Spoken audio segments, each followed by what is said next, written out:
Estamos aqui para mais um vídeo com o nosso cientista, o professor André Luiz de Oliveira, que é professor do Departamento de Física da UDESC Joinville. Obrigado, professor, por aceitar o nosso convite. Então, para a gente iniciar essa nossa conversa, eu gostaria de saber do senhor qual é a sua formação, como que começou a sua formação acadêmica. Olá, André, e todo mundo que nos acompanha. Bom, a minha trajetória começa o seguinte, né? Eu fiz a minha graduação em bacharelado em Física na Universidade Federal do Pará. Depois eu fui para a Universidade Federal de Santa Catarina fazer o meu mestrado e vim para a UDESC. Fiquei aqui 2 anos, 3 anos mais ou menos, mais ou menos isso, e saí para o doutorado na Universidade Federal de São Carlos, basicamente fazendo um trabalho, porque o meu orientador, ele era da USP, né? O orientador e co-orientadores eram da USP. Então, o meu trabalho era basicamente na Universidade de São Paulo. E por que o senhor escolheu a área de física atômica, no caso, né, que é ligada à óptica? Por que isso foi o que o senhor escolheu? Legal essa pergunta. Então, é bem curioso. Assim, eu estava na dinâmica não linear, né, no mestrado, e pretendia continuar nisso para o doutorado. Eu tinha começado a fazer um trabalho com o professor Rios Leite na Federal de Pernambuco, né? A gente ia começar a ter uma ideia, começar a trocar umas ideias, fazer algumas coisas. Mas, nesse intervalo, eu fiz o concurso para o UDESC e entrei aqui, e aí ficou difícil eu poder voltar para lá, porque tinha que esperar um tempo, e aí, nesse intervalo, na verdade, eu conheci o professor Fragali, que me apresentou para o pessoal da USP de São Carlos, que trabalha com física atômica, que é um dos grupos mais importantes de física atômica e molecular no Brasil e no mundo, é um grupo extremamente forte. Eu conheci o pessoal lá. Fomos lá, né, eu e o professor Zanon, inclusive, fomos lá, conhecemos o pessoal, e quando eu vi aquilo, na verdade, eu fiquei encantado. Falei, caramba, isso é muito legal. É muito legal, porque o trabalho é em física atômica, direcionado a aprisionamento e resfriamento de átomos. E isso tem uma aplicabilidade enorme. Na época, ainda não se tinha conseguido, na verdade foi naquele ano, inclusive, que chegou-se ao condensado de Bose-Einstein, né, em 1995. E aí eu fiquei aquele negócio na cabeça, poxa, muita coisa legal. Eu comecei a conversar com o professor de lá, professor Vanderlei Banhato, que é o líder do grupo, e na época tinha o professor Luiz Gustavo Marcassi, que hoje não, tem um outro grupo, né? Ele saiu do grupo, tem um outro grupo. Então, aí começamos a discutir, a gente pode fazer algumas coisas aqui. Aí eu comecei pensando em fazer algumas simulações, só para ver se eu gostava realmente da área. Eu comecei a ter uns resultados interessantes. Eu falei, é aqui mesmo, é aqui que eu vou. Então fomos eu e o professor Zanon. O professor Zanon até foi antes, para lá, para São Carlos, e eu fui depois. E aí começou, né? Muito trabalho daquilo, e cada dia aparecendo mais coisas interessantes, e o grupo lá é muito forte, então tem muita presença de pesquisadores de outros países também. Então foi lá, inclusive, eu conheci o professor William Phillips, né, que foi o prêmio Nobel em 97, um dos ganhadores do prêmio Nobel de 97, justamente por essa área, né, a área de esfriamento e aprisionamento de átomos. Então, assim, aí você começa a conversar com as pessoas. Eu comecei a conhecer outras pessoas, sou Daniel Kleppner, que também é do MIT, nossa, era assim, o pessoal realmente da área mesmo. Você fica, né, com aquela coisa, conhecendo mais e mais, e você fala, não, eu quero fazer isso. E aí eu gostei e não quis sair. Só que, assim, como eu te disse, a dinâmica não linear, ela não ficou esquecida na minha vida. Eu sempre quis juntar as duas coisas. Pensei, se é possível. Comecei a pensar algumas coisas e eu lembro que eu conversava com o meu orientador na época. Ele falava, não, vamos fazer isso aqui primeiro, depois a gente dá uma investigada nisso. Mas aí você começa a fazer aquelas coisas do doutorado e você tem que terminar o trabalho, né? E acaba não dando tempo. Bom, mas aí eu não desisti da ideia, ainda não desisti. Tem, inclusive, essa ideia junto com o professor Zanon e o pessoal da dinâmica não linear da UDESC mesmo, né? O professor César, o professor Lopes, o professor Paulo Reck. Então, assim, a ideia permanece, a gente tá aí conversando, né? Aí ver se a gente consegue montar alguma coisa nesse sentido.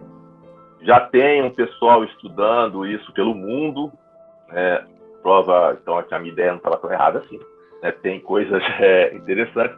Mas, claro, aí você precisa ter tempo para fazer essas coisas, ter mais gente para conseguir trocar as ideias, trabalhar. E laboratório, ele precisa de recurso. Né? E essa área é uma área, infelizmente, os recursos para fazer as coisas legais ali não são poucos. Precisam de recursos, de certa forma, vultosos. Mas, com o que a gente tem hoje, a gente consegue andar um pouco. Não dá para fazer, digamos assim, um condensado de Bose-Einstein, né? Você chegar a coisas que são, digamos assim, extremamente sofisticadas nessa área. Mas tem coisas interessantes, coisas importantes que a gente consegue fazer ali.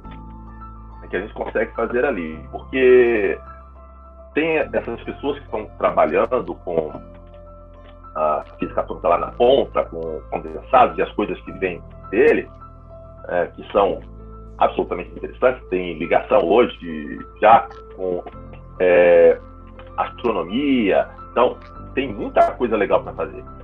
Mas tem as coisas que, como disse uma vez o professor William Phillips, tem as coisas que foram deixadas para trás, porque o pessoal estava querendo olhar mais lá para frente, mas tem aquelas coisas básicas que podem dar um reforço melhor para essas coisas que estão mais na ponta.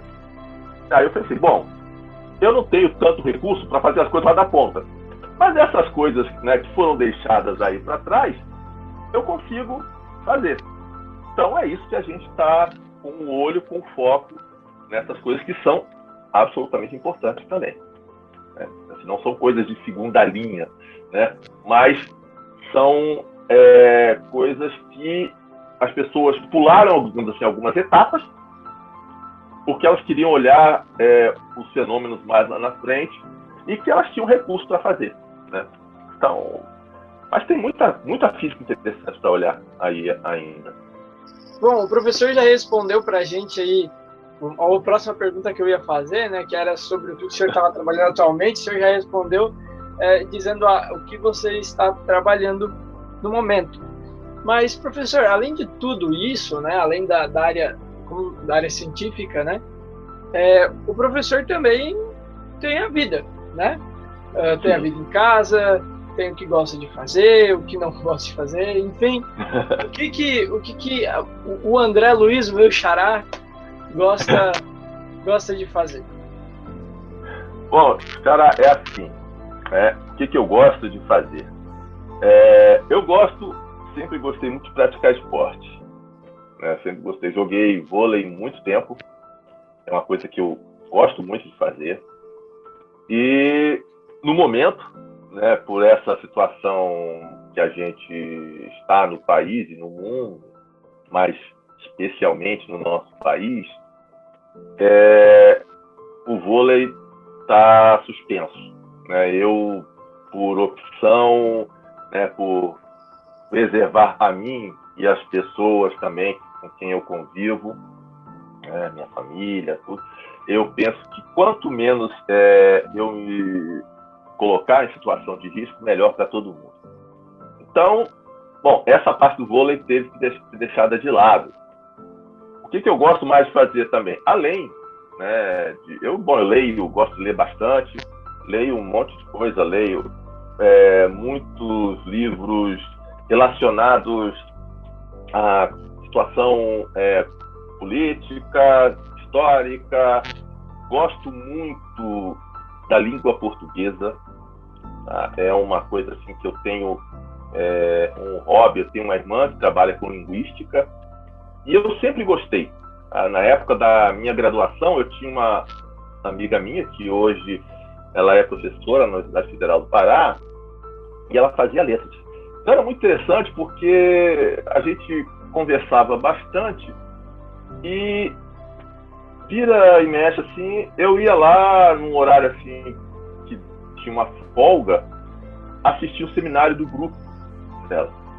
Chegou uma época até que eu não só ficava ali de olheiro, né, ou ouvinte, mas eu começava a dar meus pitacos, né?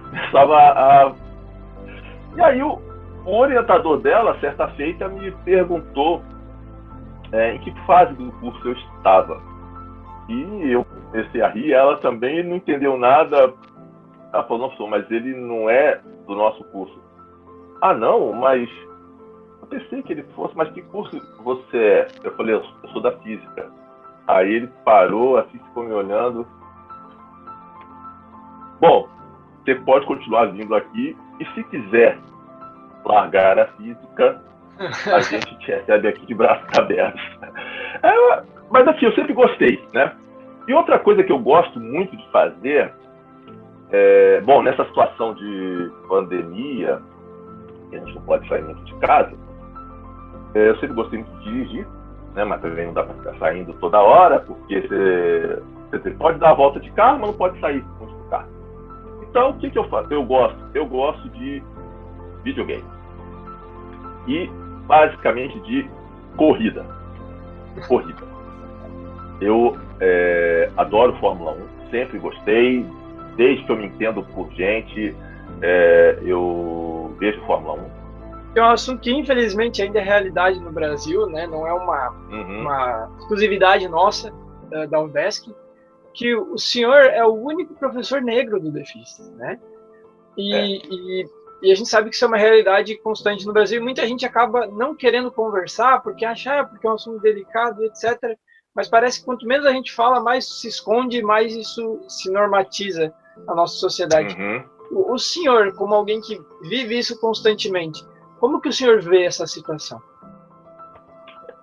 Eu vejo com tristeza, André. Eu vejo com tristeza, porque você vê, o Brasil, né, tem na sua população, né, é um país de maioria de pessoas negras, pardos, e você tem um número muito reduzido dessas pessoas na academia de uma maneira geral.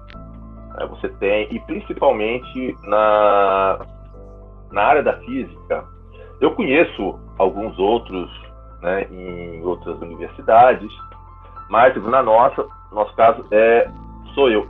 É estranho porque não deveria ser uma coisa da gente notar, né? Nossa, ele é o único negro, comentário, mas infelizmente isso retrata uma situação que você falou bem, as pessoas não querem comentar, mas a gente passou mais de 300 anos escondendo isso, querendo esconder isso. Uma situação que as pessoas, uns por omissão, outros porque se locupletaram na situação, não querem falar. Não é o número que a gente gostaria, né? Mesmo porque você tem essas pessoas, quantas delas também estão na graduação? É um número pequeno. quantas delas seguem a vida acadêmica? Vai reduzindo mais ainda. E você tem pessoas que têm absoluta condição, né, de estar lá porque tem vontade, tem capacidade, só que não tem a oportunidade, não lhes foi dada a oportunidade. É a realidade, infelizmente, que a gente tem no país. Então, eu figuro lá como único professor negro do departamento de Física. Infelizmente, no CCT, né, nós temos poucos também professores, até mesmo em outros departamentos nós temos poucos. E já teve situação chata em aula de você perceber que o aluno olha para você, assim, você entra na sala, só fala, Zé, mas você vai pensar que tudo é isso? Não, é aquela história que a gente costuma falar.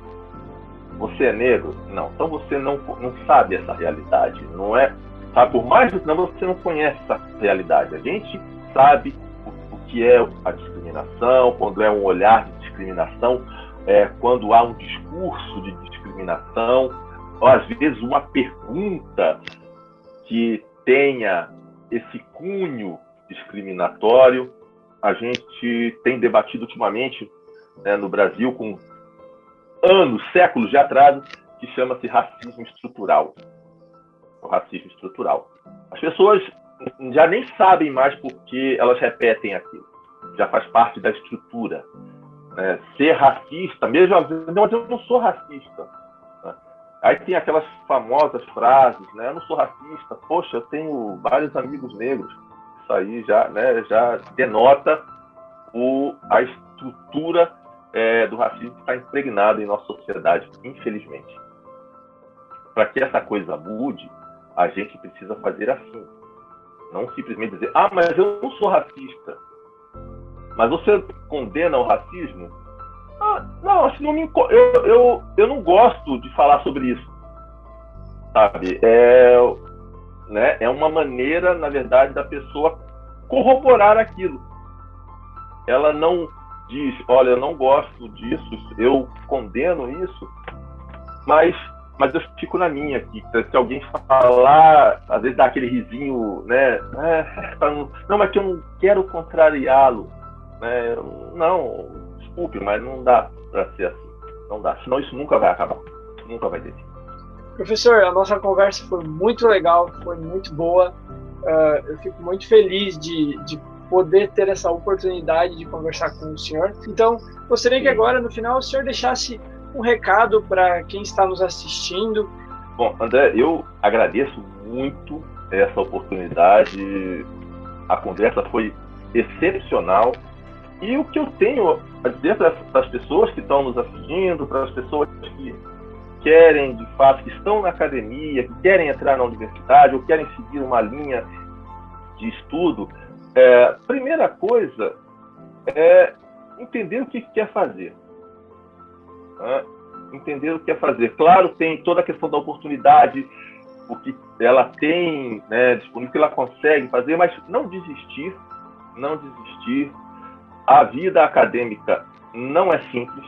Então, assim, quer seguir a vida acadêmica, ou a academia faz parte da sua formação profissional, você não vai ficar na academia, né? Vai para outra área industrial, empresarial, terceiro setor, não sei onde você vai, mas faça aquilo com vontade. Eu errei, não era esse curso que eu queria, eu me enganei. Ok, não tem problema, isso acontece, é normal, é natural isso acontecer. Mas entenda que você precisa saber onde você está e onde você quer ir. Se você não sabe para onde você quer ir, qualquer lugar serve. Certo, Lewis Carroll.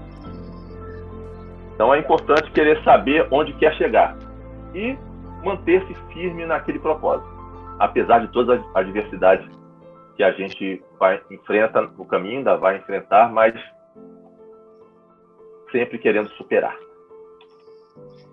Então, professor, novamente, muito obrigado. Quero convidar todos que estão nos assistindo além de continuar acompanhando aqui as nossas publicações, entrevistas de cientificidade, também de seguir o Consciência, que é o programa de extensão que eu faço parte. Muito legal. Então, no Facebook ou no Instagram, @consciênciaudesc. E como a gente também trouxe essa pauta da questão negra dentro da academia e na sociedade no geral, também convido vocês a seguirem o Unidiversidade. Então, é o @UnidiversidadeCCT, também no Instagram, que lá a gente fala, eu não faço parte do projeto, mas também acompanho, a gente fala um pouco sobre essas pautas. Então, para você que está nos assistindo, muito obrigado e até a próxima.